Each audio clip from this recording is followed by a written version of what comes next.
House back and vote on a reauthorization for NFIP or for WIC or troops pay or all those things for that matter? Well, there's a lot of issues that we need to address, and we work on flood insurance, the flood insurance program all the time, those of us in hurricane states.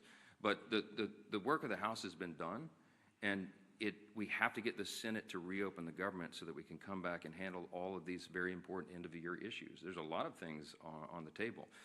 FEMA has sufficient resources right now to do that. We do have to extend the flood insurance program, annually, effectively, to make sure that it's there, but we'll do that. We'll do it in due course. There's a lot of end-of-year issues that are being conflated with this very simple issue of keeping the government open.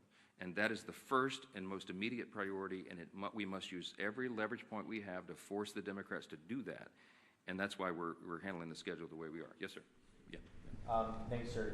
You've talked about Leader Schumer's record with regard to continuing resolutions. Your record, you voted against continuing resolutions in the past, including when Speaker McCarthy was the Speaker. How do you explain your stance now versus yours previously? Yeah, different circumstances, different times. When we did CRs in the past, you had leverage points of things that when the Democrats were trying to put their partisan priorities in, we were trying to use whatever leverage we had in the minority to take them out.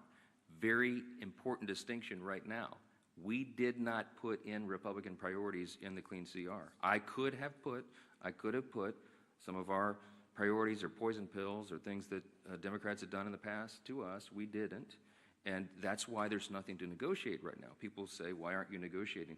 I don't have anything to offer. I can't go to a clean CR and say, let me pull off the Republican priority and make it more palatable for you, because we didn't add that in. It's simply a status quo continuance. One of the things we objected to back then was these were Biden-level policies and spending. I still object to that.